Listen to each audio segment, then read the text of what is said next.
Welcome to the Explainer.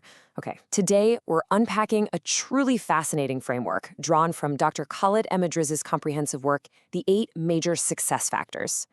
Think of this framework as a deep dive into the absolute architecture of a fulfilling existence. It's essentially a roadmap designed to help us navigate away from failure and frustration and move directly toward achieving sustainable growth and prosperity in our crazy modern lives. Okay, let's dive into this. It's the ultimate question, isn't it? How do we actually live a peaceful, stable, and productive life?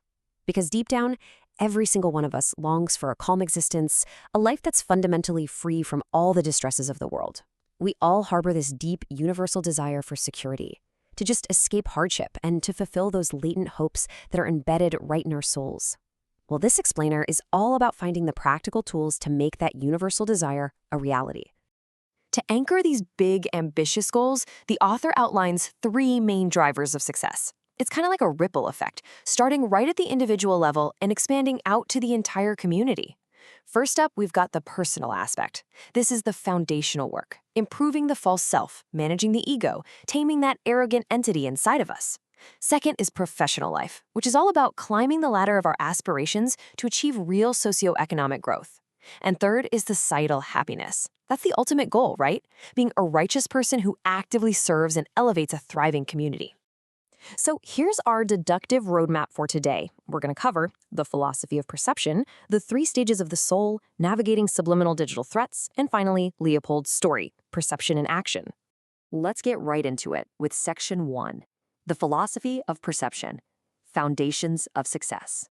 Perception is defined here as a mental process and an emerging concept through which we contemplate our surroundings, exercising the mind and self-awareness to translate feelings into behavior. Basically, this is exactly how we understand the external world. It's the conscious mechanism we use to process our environment and generate our deliberate reactions to it. And this brilliantly illustrates the actual step-by-step biological and mental journey of perception. Step 1, our 5 sensory organs receive, analyze, and organize signals from the outside world. Step 2 is really where the magic happens. The conscious heart evaluates these signals, making crucial decisions or adopting initial thoughts based on that data. Finally, in Step 3, that internal evaluation is pushed outward, and our individual behavior is officially triggered and finalized. Moving inward now to Section 2, the 3 stages of the soul, the internal battleground. The author guides us through this truly fascinating evolutionary progression of the individual human soul. And he frames this not as a static condition, but as a dynamic journey of discipline. The soul moves through 3 distinct phases. First, the soul that incites evil, progressing to the reproaching soul, and finally culminating in the soul at peace. Let's break down exactly what each of these stages entails. To explain the first stage, the framework draws upon this text from Surah Yusuf. And I do not seek to free myself from blame, for indeed the soul is ever inclined to evil, except those shown mercy by my Lord. Within this framework, this initial stage represents the baseline human condition, where the soul actually commands us to commit misdeeds. Overcoming this first stage? Well, that requires the absolute greatest form of striving and self-discipline. But how do we actually fight that internal battle? The text provides what it calls the weapons of the soul. We have to use purification, positive energy, and beneficial knowledge to defeat ignorance. And there's something absolutely crucial to note here. Ignorance is the closest ally of that inciting soul. We can't just sit back and be passive. We've got to actively equip ourselves with beneficial knowledge to elevate our minds.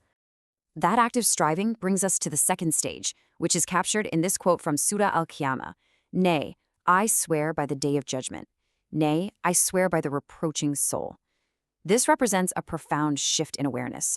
This is the soul feeling deep remorse after doing something wrong and actively reproaching itself. It's that crucial middle ground of self-correction where we recognize our failures and actively want to be better. So the crucial point is reaching this final destination, the soul at peace. This is the idealized comfort zone of the human spirit. A soul at peace is totally secure, unshaken by fear or grief. It's reached a state of absolute obedience and reassurance.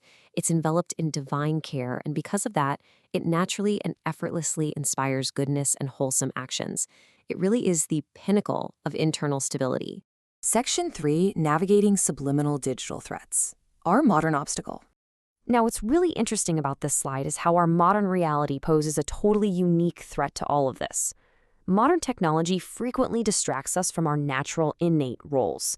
The source emphasizes that our digital devices aren't just eating up our time, they're constantly delivering implicit messages that target our subconscious minds.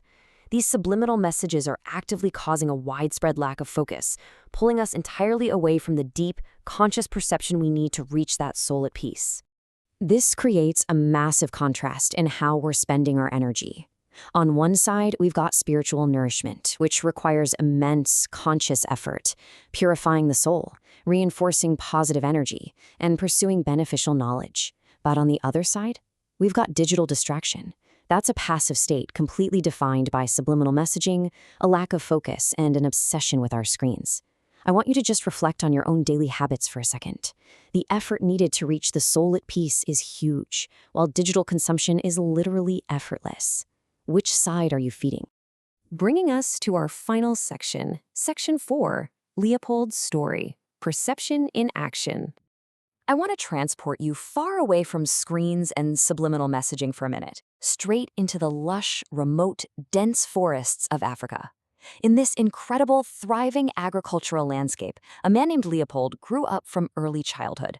Surrounded by nature, Leopold had a clear choice: remain passive or actively engage his conscious mind with his environment. Leopold chose to engage, and here is his path to prosperity. He displayed an innate talent for really deep observation.